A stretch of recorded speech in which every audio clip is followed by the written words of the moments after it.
Bienvenido al módulo 2 del curso de Química. Ecuaciones o reacciones químicas. Las reacciones químicas son aquellas transformaciones de la materia que producen cambios en una sustancia, con el objetivo de obtener otras sustancias diferentes. Las reacciones se representan mediante ecuaciones químicas. En estas hay dos términos. Las reacciones químicas son representadas con modelos moleculares. Estos muestran las moléculas que influyen en la reacción. Clasificación de las reacciones químicas. Esta es una de las formas más sencillas para clasificar a las reacciones químicas, debido a que tienen un grado de complejidad. Reacciones de síntesis o unión, cuando dos o más elementos se unen para formar una sustancia. Reacciones de descomposición o análisis, son las que solo un compuesto da lugar a dos o más sustancias diferentes. Reacciones de desplazamiento o de sustitución simple, son las que un elemento reemplaza a otro en el seno del compuesto. Reacciones de sustitución doble. Esta hace un intercambio de elementos en los compuestos que reaccionan. Reacciones de neutralización. Es la reacción de un ácido y una base para obtener una sal, cuyo pH es neutro y agua. Balanceo por tanteo. Cuando una reacción está balanceada correctamente, debe tener el mismo número de átomos por cada elemento, tanto en los productos como en los reactivos. Reacciones de óxido-reducción. La oxidación consiste en un aumento de valencia por pérdida de electrones. La reducción disminuye la valencia por ganancia de electrones. Número de oxidación. Indican la capacidad de combinación de los elementos. Esto se refiere a que los electrones pueden perder, ganar o compartir elementos al formar un compuesto. Reacciones de transferencia de electrones o redox. En estas reacciones se lleva a cabo una oxidación y una reducción. Para identificar una reacción de óxido-reducción redox es necesario verificar si existe un cambio en los estados de oxidación de las especies involucradas en la reacción. Identificar las especies que intercambian su número de oxidación. Si un elemento está en su forma natural, sin combinar con otros elementos, es decir que es cero. Clasificación de compuestos inorgánicos. Óxidos básicos o metálicos. Metal más oxígeno es igual a óxido. Óxidos ácidos o no metálicos anhídridos. No metal más oxígeno es igual a óxido no metálico. Hidrácidos. No metal más hidrógeno más oxígeno es igual a hidrácido. Oxácidos. No metal más hidrógeno más oxígeno es igual a oxácido. Bases o hidróxidos. Metal más hidrógeno más oxígeno es igual a hidróxido. Sal binaria.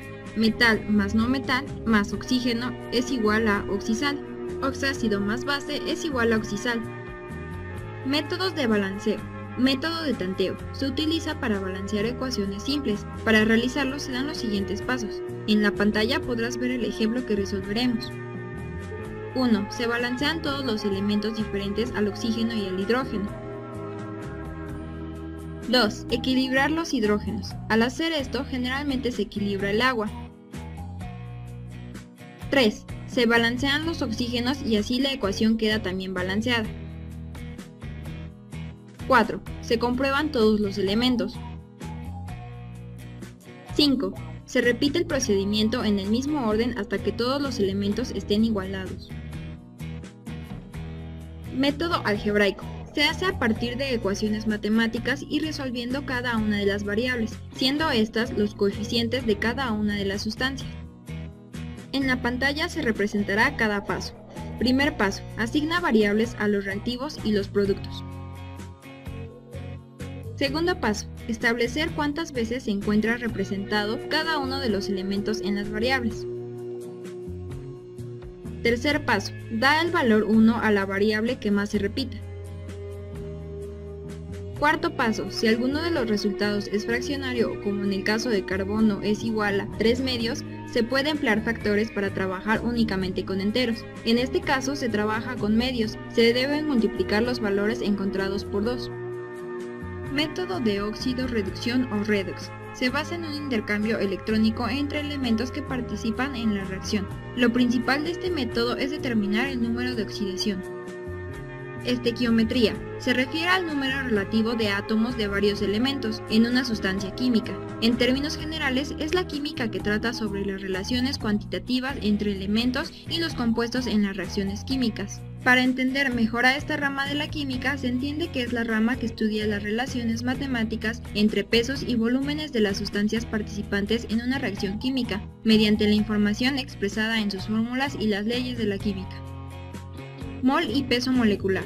Mol es una unidad que expresa una cantidad de sustancia que contiene entidades como átomos, moléculas, iones, electrones, fotones y partículas, así como átomos de 12 gramos. Es igual al peso molecular de la sustancia. Peso molecular indica la masa relativa de una molécula de una sustancia comparada con la masa de un átomo de carbono 12. Sus unidades son gramos sobre mol. Ley de conservación de la masa o ley de Lavoisier. Esta ley dice que en todas las reacciones químicas las cantidades en peso de los reaccionantes son iguales a los de los resultantes. Ejemplo, A más B es igual a C más D. Existen diferentes tipos de relaciones: relación masa-masa, relación mol-mol, relación volumen-volumen, relación masa-volumen, relación mol-volumen. Ley de las proporciones constantes o ley de Proust. Esta ley se refiere a que cuando hay dos o más elementos que se combinan para formar compuestos, estos siempre lo hacen en la misma razón de masas. Ley de las proporciones múltiples o ley de Dalton. Esta ley dice que cuando dos o más elementos se unen para formar una serie de compuestos, si el peso de uno de ellos permanece constante, el otro varía en una relación de múltiplos enteros pequeños. Ley de las proporciones recíprocas o equivalentes o ley de Richter-Wenzel. Dicha ley dice que si dos elementos se combinan por separado con un peso fijo de un tercer elemento, estos elementos reaccionan en la misma proporción y se combinan entre sí. Fórmula mínima o empírica. La fórmula mínima se entiende como la razón de átomos más simple en un compuesto. Gracias por tu atención. Con este video concluimos el módulo 2 de la materia química.